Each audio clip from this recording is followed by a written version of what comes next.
Ben ritrovati con A Voi la Linea, lo spazio e il contenitore dedicato agli approfondimenti da tutta la regione Friuli Venezia Giulia. Ospite speciale della Fiera del Lavoro di Alighe, che sabato ha accolto più di un migliaio di giovani al Teatro Nuovo Giovanni da Udine, è stato Paolo Bonolis, il presentatore noto volto della TV. Prima di salire sul palco ha parlato ai nostri microfoni raccontando se stesso e ha parlato poi di questa generazione. Bonolis, tanti giovani a Udine che cercano il lavoro. Lei cosa si sente di dire a questi ragazzi speranzosi, questa nuova generazione? Beh, che le cose cambiano e che ci siano delle opportunità per tutti di poter lavorare. Lavorare dipende poi in che territorio tu vuoi lavorare. Lavorare non vuol dire trovare subito un posto di lavoro che ti si confà perfettamente in base alle tue esigenze, alla tua volontà di tempo libero e alla tua volontà di guadagno. Si tratta anche di respirare la fatica della difficoltà di trovare quello adatto e continuare imperterriti attraverso i propri obiettivi, i propri sogni, non le proprie illusioni. Lei ha seguito la propria passione, voleva fare questo? Io ho avuto fortuna perché io studiavo all'università, facevo scienze politiche e ho avuto la casualità di dover accompagnare un amico caro a fare un provino televisivo, poi non so per quale ragione presero me, probabilmente perché non sapevo fare niente, e così è cominciato tutto. Credo che buona parte della fortuna per tutti noi risieda nella capacità di individuare, anche casualmente, le proprie eccellenze. Tutti abbiamo delle eccellenze, il problema è che non sappiamo quali siano. Probabilmente lei, che è un ottimo giornalista, se avesse inforcato un violino da ragazzina oggi poteva essere magari il più grande violinista di tutti i tempi, non lo sa questo. La fortuna talvolta serve a questo. Senta, come vede questa generazione a metà tra i social, sconvolta dalla pandemia? Beh, la pandemia è occorsa a tutti, quindi poi ogni epoca ha le sue luci e le sue ombre. Quella della tecnologia, invece il problema della tecnologia non è l'uso della medesima, ma è l'abuso della medesima. Però già che è un'esperienza ghiotta che ti risolve parecchi problemi, soprattutto di fatica quotidiana, quindi problemi che superano le difficoltà delle colonne d'Ercole dello spazio e del tempo, finisce per diventare una droga se non la si usa ma ne si abusa. E questo sarebbe un peccato, perché le nuove generazioni perderebbero delle competenze che abbiamo impiegato milioni di anni per riuscire ad ottenere, competenze mnemoniche, competenze biologiche, competenze di rapporti interpersonali. Ecco, la tecnologia, che potrebbe essere un grande aiuto per la società, in realtà è un profondo mercato, quindi la tecnologia oggi offre dei prodotti non utili ma semplicemente comodi, e si lavora molto su questo. Perché? Perché la tecnologia, il mondo tecnologico deve fare soldi attraverso le proprie ricerche. Ad esempio i miliardi investiti per realizzare delle macchine che si guidano da sole, non ho capito a cosa debba mai occorrere. Gli adulti qua in Italia adesso sono pronti a lasciare il passo ai giovani? Siamo maturi per fare questo oppure siamo molto più indietro rispetto agli altri paesi europei? Ma su questo non c'è dubbio, credo che gli adulti debbano corrispondere alle nuove generazioni la loro esperienza, il loro spirito nel corso degli anni, però poi lasciare che questi giovani prendano il loro posto e si adoperino nel fare quello che vogliono fare.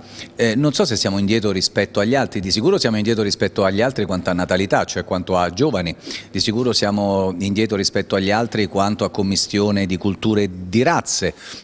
E questo lo si vede in tanti territori, però devo dire che a dispetto di molti paesi l'italiano di per sé ha una qualità che altri paesi non hanno, nel senso che in paesi europei e anche paesi d'oltreoceano c'è una volontà nel giovane di specializzarsi, e la cultura stessa li porta ad avere una estrema specializzazione in determinati settori. L'italiano invece non solo si specializza in un territorio, ma ha una cultura umanistica abbastanza vasta, che gli permette, nel momento in cui prende piede nella propria professionalità, di avere un delta di capacità intuitive di lettura delle circostanze sicuramente più nobile e più pronta ad affrontare quello che non è proprio nello specifico singolo del settore in cui si adopera, ma anche nelle difficoltà che si possono incontrare nel sviluppare quel tipo di professionalità. Quindi per questo è molto ambito all'estero. Io credo che la cultura umanistica italiana debba essere mantenuta profondamente, con la specializzazione in determinati territori dove ognuno sente di voler adoperare se stesso.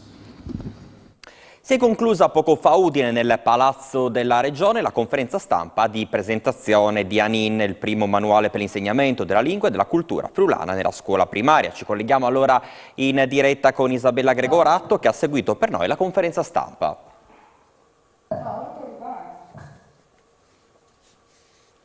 Mi dicono dalla regia che c'è qualche problema, dovrebbe essere pronto invece un servizio di Isabella Gregorato con Orto Urbano. Prego Isabella.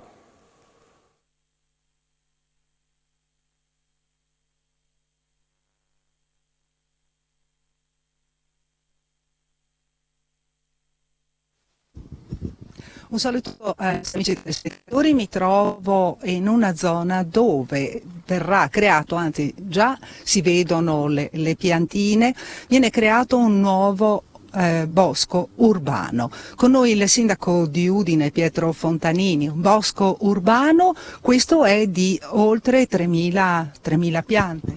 Sì, sono 3.000 piante, 2 ettari, più di 2 ettari di terreno, è proprietà del comune. Questo terreno era coltivato fino a poco tempo fa. Abbiamo deciso, grazie alla proposta che Arbolia e soprattutto agli sponsor che adesso per 2 anni dovranno curare questo bosco perché attecchisca, perché diventi quel polmone verde fondamentale per la qualità dell'aria nella nostra città. Si tratta, sapete che le piante catturano l'anidride carbonica e rilasciano ossigeno e creano anche un microclima fondamentale per tenere l'umidità ad un certo livello, le temperature, quindi ormai la scienza ci ha spiegato che abbiamo bisogno di piante, abbiamo bisogno di verde perché le città sono diventate un po' critiche sotto questo aspetto, e allora piantare questi boschi urbani è una scelta fondamentale e anche Udine si è adeguata un po' come stanno facendo tante città in Italia, grazie a questa proposta che arriva da Arbolia, che trova gli sponsor che per 2 anni dovranno manutentare questi boschi che sono stati realizzati. Questo è il secondo che facciamo in città, un terzo verrà realizzato il prossimo anno nella zona dell'ex caserma Piave, a sud della città di Udine. Ecco, per quanto riguarda invece Cascina Mauroner, come siamo? Perché lì è rimasto bloccato tutto, no? Anche lì avevate in programma la piantumazione di alberi? No, abbiamo piantumato gli alberi. Il Cascina Mauroner non ha piantumato un numero elevato perché la sovrintendenza voleva che facessimo degli scavi per verificare se c'erano degli resti archeologici. Abbiamo lasciato a Prato una parte, ma una parte è già stata piantumata, ci sono 1500 piante già messe a dimora, alcune tra l'altro purtroppo l'estate è stata molto siccitosa e quindi dovranno essere ripiantate, un 30% purtroppo è andato perso in questa estate, però c'è l'impegno lì di altri sponsor che ci hanno dato una mano a fare questo lavoro. Ecco, per quanto riguarda la caserma, quando comincerete con i lavori? Perché lì demolizione... Sì, adesso stiamo demolendo la caserma e quindi una volta demolita la caserma si passerà, quindi penso prossima primavera, a questa fase di un altro bosco nella zona la zona in pratica dell'ex caserma Piave. Con noi anche l'amministratore delegato di Genertel, Generlife, Maurizio Pescarini. Quanto è importante essere presenti sul territorio e soprattutto in questo caso per quanto riguarda la salvaguardia dell'ambiente? Guardi, per noi è fondamentale, ecco, magari quello che ci terrei a dirle è che questa non è una semplice donazione, ma è il risultato anche di un nuovo modo di fare il business assicurativo che abbiamo lanciato circa un anno fa con la nuova Genertel, una visione del business assicurativo centrato sull'uso sapiente e diffuso di tecnologia, da un lato per ridurre i nostri costi e quindi dare anche migliori prezzi ai nostri clienti e dall'altro per offrire un'esperienza straordinaria e memorabile attraverso le tecnologie digitali. In questo pensiamo che il rapporto tra cliente e assicurazione possa andare al di là della mera transazione di acquisto di un prodotto e possa diventare qualcosa di più continuativo nel tempo. All'interno di questo modo di vedere l'assicurazione si inserisce Be Good, che è il nostro programma di social responsibility, il quale prevede per il cliente la possibilità di accumulare punti sotto forma di cuoricini in funzione di comportamenti responsabili che lo stesso adotta, e per comportamenti responsabili parliamo di uno stile di guida responsabile, misurabile attraverso la telematica, il fatto di non fare sinistri, il fatto di non usare carta e così via, e questo genera appunto questi punti che poi noi convertiamo in donazioni monetarie per diverse cause. In particolare ne sosteniamo 3, il sociale, l'ambiente e la salute. Arbolia è uno dei nostri partner, quindi oggi direi che è un punto importante perché mettiamo a terra, nel vero senso della parola, un primo contributo. Quest'anno abbiamo già donato 80.000 euro alle tre cause sociali e contiamo che con l'allargamento progressivo del programma a tutta la nostra base di clientela questa somma cresca ancora nel tempo. Ecco, quindi vi occuperete anche della manutenzione, da quello che ho capito, quindi continuerete la vostra opera nel tempo anche in questo senso? Certo, noi seguiamo i programmi nel tempo e quindi anche nel running, oltre che nel setup dell'iniziativa. Poi, come dicevo, estenderemo in diverse direzioni, aumentando il numero di clienti che partecipano al programma, ma anche allargando poi il panel di associazioni no profit che includiamo come beneficiari delle nostre donazioni. Ringraziamo anche l'amministratore delegato di Genertel Generalife, Maurizio Pescarini. E qui dal nuovo bosco urbano è tutto, restituisco la linea allo studio. Grazie Isabella, noi ci fermiamo per qualche istante, andiamo in pubblicità, ci rivediamo tra pochi minuti.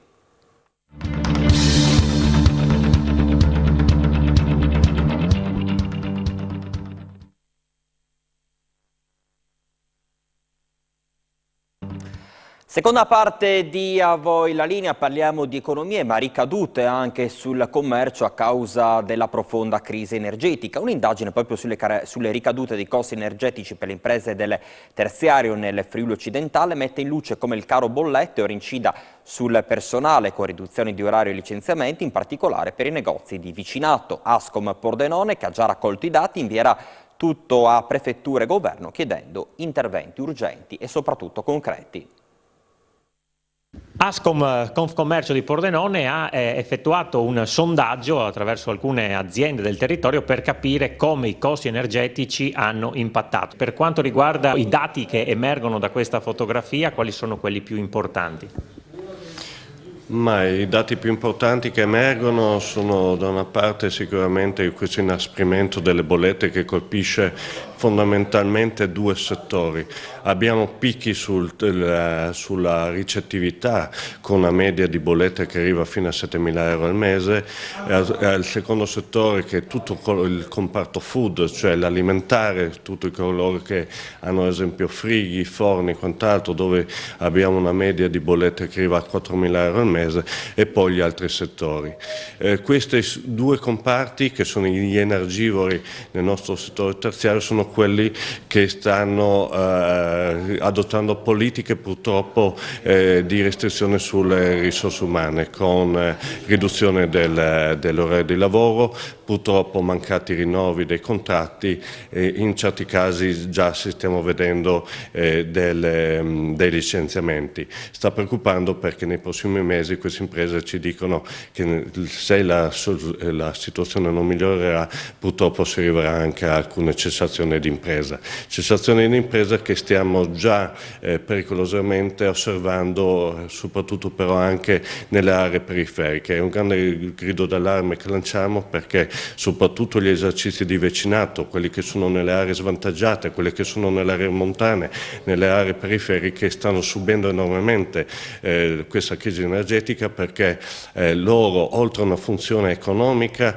hanno soprattutto una funzione sociale, di comunità, e purtroppo quindi la bolletta energetica è una componente rilevante del loro bilancio e quindi anche un incremento anche limitato in valore assoluto in realtà incide pesantemente su quello che è il loro equilibrio economico aziendale. L'altro dato, ci siamo spostati, abbiamo cercato di capire quali possono essere le soluzioni strategiche per poter venire incontro a cercare delle soluzioni per la riduzione dei consumi.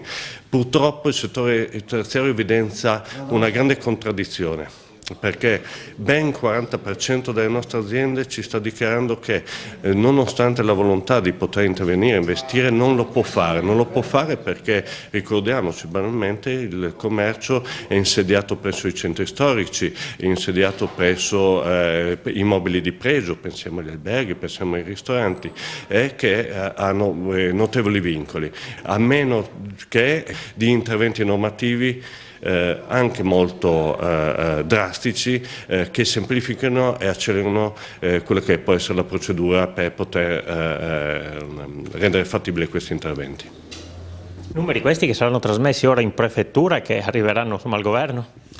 Sì, questo è stato il nostro indirizzo, anche perché volevamo dare un contributo significativo alla prefettura e anche al tavolo che la stessa aveva organizzato non solo con le associazioni di categorie ma col mondo civile, e per cui abbiamo ritenuto opportuno fare questo focus, che è stato un focus abbastanza veloce, di circa 4 o 5 giorni per la risposta, ma soprattutto che è servita per naturalmente focalizzare delle cose che naturalmente verranno analizzate più in profondità e che verranno trasmesse dalla prefettura proprio a Roma, affinché questo possa essere un contributo valido per la soluzione o perlomeno l'affrontare il problema. La problematica è enorme e va affrontata in maniera veloce. Mi pare che in questo senso il governo si stia attivando, ma purtroppo per le aziende e per l'economia non è mai troppo presto in questo caso, e quindi abbiamo riscontrato che è un po' quello che avevamo intuito anche da un po' dal nostro sentore, quindi una grossa difficoltà da parte delle imprese, bar, ristoranti, supermercati e alberghi, una minore difficoltà ma in proporzione lo stesso molto intensa da parte del commercio al minuto, e con anche delle sfaccettature che possono essere in quanto tali anche abbastanza preoccupanti, perché una parte ci ha risposto che non sa, ed è una parte abbastanza consistente, che non sa come affrontare la situazione nel caso questa perdurasse. Già c'è difficoltà, però un'emergenza si può affrontare, una continuità di emergenza assolutamente no. E invece è cominciato il conto alla rovescia per la tappa friulana del Giro d'Italia 2022, che vedrà protagonista l'inedita salita del Lussari. Oggi sopralluogo della nuova strada col direttore della corsa Mauro Vegni e il comitato organizzatore. Sta seguendo per noi i lavori Francesca Spangaro, con la quale ci colleghiamo. Proprio nel giorno in cui una spolverata di neve è arrivata su in cima al Monte Lussari, oggi la direzione del Giro d'Italia è a visionare il lavoro che è stato fatto per appunto la cronoscalata che porterà da Treviso al Monte Lussari nella penultima tappa del Giro d'Italia 2023. C'è stata una riunione in municipio e poi appunto qui operativamente su questi 10 chilometri di salita andiamo a sentire quello che ci hanno detto sia il direttore Vegni che coloro che portano avanti operativamente il lavoro del comitato organizzatore. Sopralluogo oggi in vista del prossimo maggio di questa tappa inedita sul Lussari, che cosa sta trovando? Tanta fatica, questa è tanta fatica, no, devo dire che è stato fatto un grande lavoro, fatto molto in tempo per pensare alle nevicate che possono esserci in questo inverno. Sicuramente dovremo poi a fine aprile, inizi di maggio, fare un'ultima passata per vedere quello che c'è ancora da sistemare, ma insomma bello, sarà sicuramente una tappa epica, lo scenario è sicuramente tra i più belli e quindi contiamo di fare qualcosa di veramente straordinario. È una delle follie più grandi che le ha fatto fare Enzo Cainero, le chiedo, proprio nel panorama del Giro d'Italia in tanti anni nella Corsa Rosa. Non posso dire una cosa perché sarebbe brutto, purtroppo tanto un grande augurio a Enzo. Lui è stato un personaggio molto importante nel nostro ciclismo perché ha avuto delle visioni molto lungimiranti e credo che di questo ne abbia beneficiato tutto il ciclismo, quindi questa è l'ultima. Poi l'aveva detto anche 5 anni fa, ma in realtà sì, siamo ancora qui. Un'ultima cosa che le chiedo dal punto di vista proprio tecnico, operativo, quali sono le cose su cui vi concentrate oggi, quali potrebbero essere, non dico le problematiche, ma le cose su cui lavorare? Ma allora, è chiaro che questa è una cronoscalata molto difficile, perché per le pendenze, per il fatto che anche la sede stradale non è così larga, quindi la dovremmo fare con le moto, ma in realtà poi in cima non c'è lo spazio per cui dovremmo fare delle manche, è chiaro che è complicata logisticamente. Ma valeva la pena?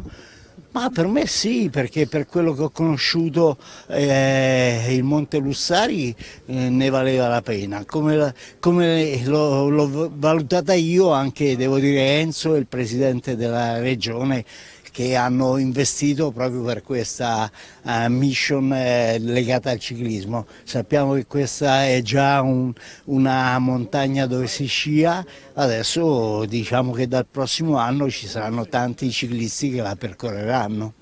Andrea Cainero, Paolo Urbani, Beppi Bazzana, con un'eredità importante in questo momento, portare avanti questo lavoro, questa tappa straordinaria pensata da Enzo Cainero, pensata dalla Regione Friuli Venezia Giulia, pensata da RCS. Questo sopralluogo che cosa significa e come state vedendo la situazione? Ma è un sopralluogo molto importante perché oggi assieme al direttore del Giro Mauro Vegni è stata pensata proprio per limare ancora alcuni aspetti legati alla strada, che è sostanzialmente a posto, ma ci sono ancora delle cosettine da fare e il lavoro di oggi è dedicato proprio a questo. Quindi, come hai detto tu, l'eredità è pesante. Dal giorno dopo, diciamo, quello che è successo purtroppo a mio padre, ci siamo messi tutti e tre a lavorare proprio perché vogliamo arrivare all'obiettivo di realizzare in Friuli Venezia Giulia questa tappa unica nel suo genere. Paolo Urbani, mi raccontavi anche prima, insomma, poi è un lavoro impegnativo, ma anche un lavoro in cui erano state preparate e c'è insomma una base molto solida su cui lavorare. Sì, una base molto solida perché Enzo era molto preciso, era molto professionale, quindi questo ci accompagna naturalmente nel lavoro di ogni giorno. È una tappa importante per il Friuli Venezia Giulia, è una tappa importante soprattutto per Tarvisio e Malborghetto, ma credo sia una tappa importante anche e soprattutto per il Giro, una vetrina importante per il Giro, per una tappa che io credo, nata da un'idea di Enzo Cainero, resterà non solo nella storia ma credo nella leggenda. Beppi Bazzana, tantissimi anni al fianco di Enzo Cainero, tutti i segreti li conoscete, abbiamo visto su ogni singola canaletta, su ogni singolo metro, a seguire, continuare a farlo questo sopralluogo. Come ci racconti questa salita anche dal punto di vista del lavoro che è stato fatto e che sarà ancora da fare? Questo lavoro qui ha fatto un lavoro eccezionale, specialmente pensando che anche se è bagnata si riesce ad andare su bene in bicicletta. Chiaramente ci sono adesso dei piccoli ostacoli da superare, ma penso che in primavera verranno tutti sistemati e non ci saranno problemi. L'esperienza mia, chiaro, 19 anni non sono pochi, però dietro Cainero era troppo facile lavorare e adesso che... Vi fa l'esame, secondo me, vi fa l'esame. Sì. Adesso che ci siamo presi questo incarico lo portiamo avanti senz'altro, ma dovremmo lavorare molto di più di quello che si lavorava prima. Ma l'unione fa la forza, allora, e insieme mandiamo anche noi di Telefriuli un saluto a Enzo Cainero, che sicuramente sarà orgoglioso di quello che state facendo e di come procede questo lavoro verso maggio. Grazie mille e restituiamo la linea allo studio. Grazie a Francesca, e con te si chiude questa puntata di A Voi la linea. Ci rivedremo nei prossimi appuntamenti informativi sempre su Telefriuli.